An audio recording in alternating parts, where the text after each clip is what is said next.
We got a parts order in today from a wrecking yard where we found that had some Pintos, top secret. We don't want to share that because, they won't have Pintos very long, but we got all of the side marker lights, which we were missing. We got a couple of headlight rims.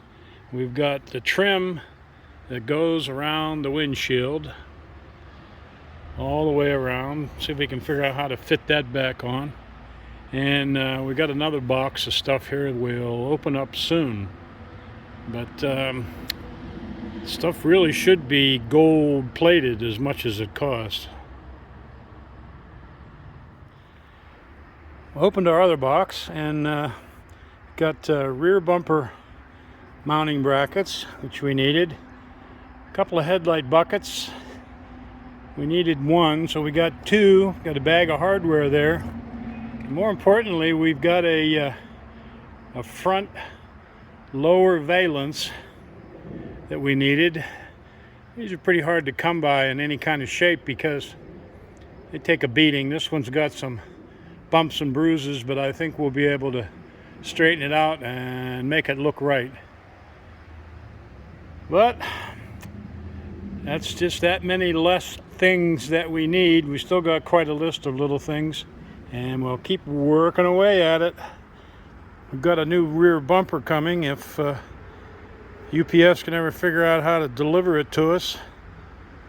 And we'll get these brackets cleaned up and painted up and bolted on the car and ready for that rear bumper.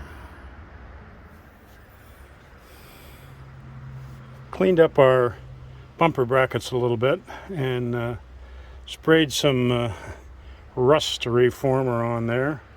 Hopefully that'll help. This one over here, paint's still drying. It's tweaked a little bit. We're going to have to get it on the car and probably going to have to adjust it a little bit to make everything fit just right. But that's what happens when you get used parts that are 50 years old. Sometimes they need adjusting.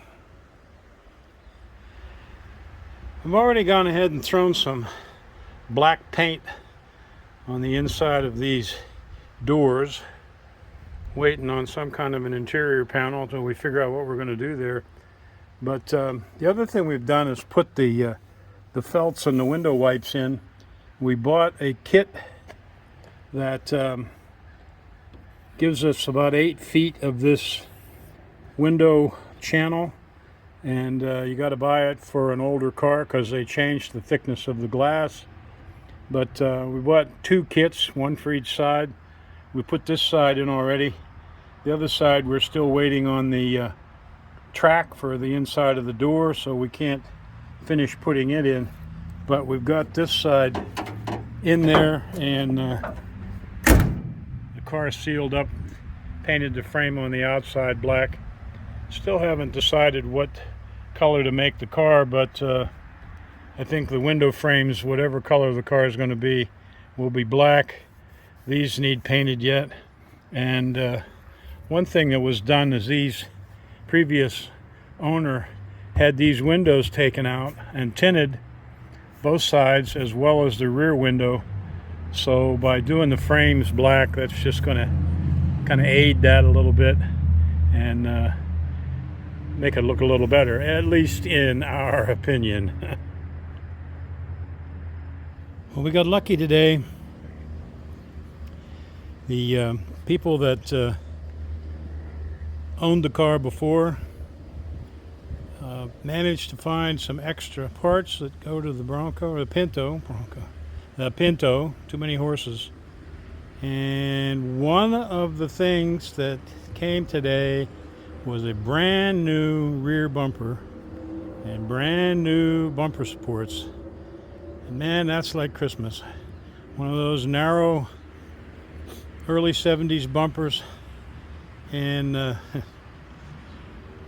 bad news for us is that we had already bought another bumper and some bumper irons, and they were for 73, and they're just a little different because the 73 has a molding on the bumper, and it's a 1 year only. So we'll put that back up for sale and use this one. But man, that sure looks spiffy on there.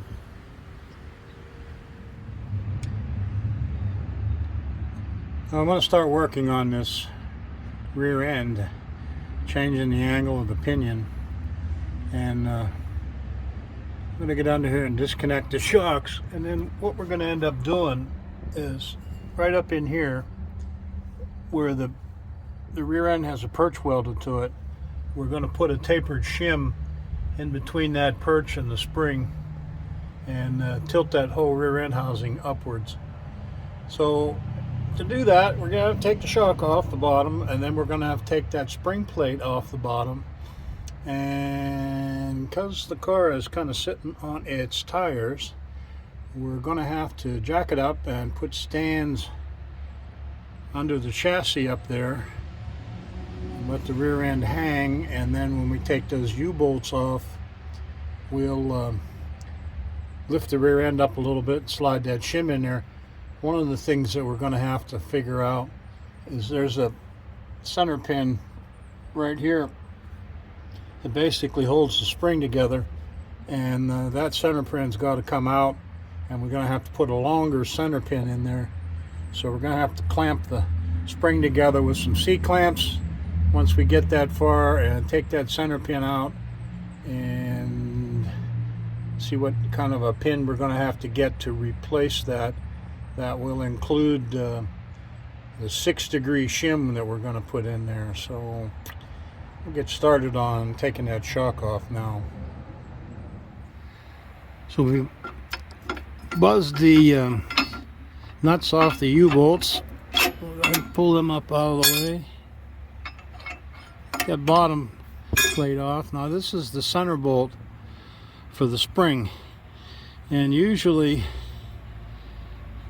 this plate will have a hole in the center, and that's really what helps to locate the rear end so it doesn't move around, stays in place, equal from side to side and all that sort of thing. Sometimes you'll see vehicles look like they're dog tracking, if you want to call it that, going sideways down the road.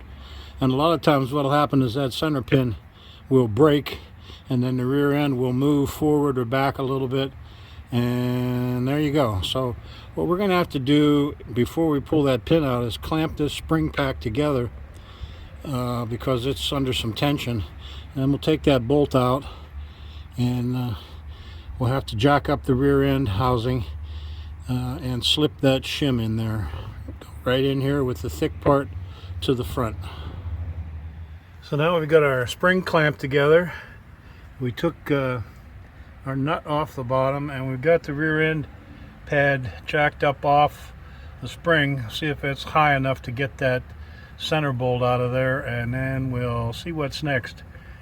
We've got to make sure that the hole in our shim is the same size as the bolt.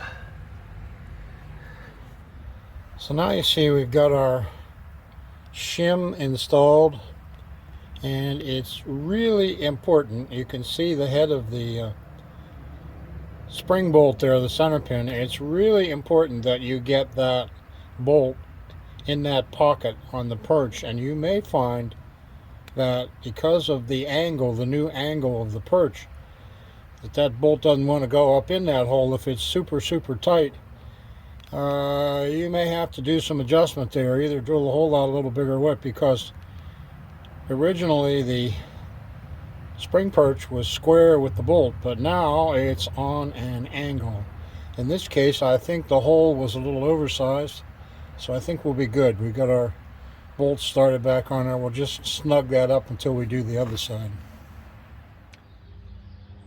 So we've got both of our shims in place. There you can see that one with the fat end towards the front, and effectively what that's done is moved the rear end, the pinion, from a nose down situation to just about dead level. It's as near as I can measure it, about a half a degree up, which ought to be really, really good because the engine transmission is about a half degree down. So that'll put us in the same plane and should give us a smooth ride. Now, what's going to happen here when we rev her up to 4,000 or 5,000 RPMs and dump the clutch? I don't know. Is the rear end going to raise way up in the air? I don't know. One of the things that we might consider doing is right here, we probably have provision to put what's known as a pinion snubber. So there's, on these 9-inch Fords, there's a hood that can go right here, or a bracket, and we'll put a pinion snubber right there, and as that rear end tries to come up, we can set that distance between the two there and help it that way. And the other thing we can consider doing is putting some traction bars or some Caltrax on there to stabilize the front end of that spring. But those are all things down the road, really, and down the road, no pun intended. Really, the goal right now was to make the thing drivable on the street, and we'll worry about racing later on.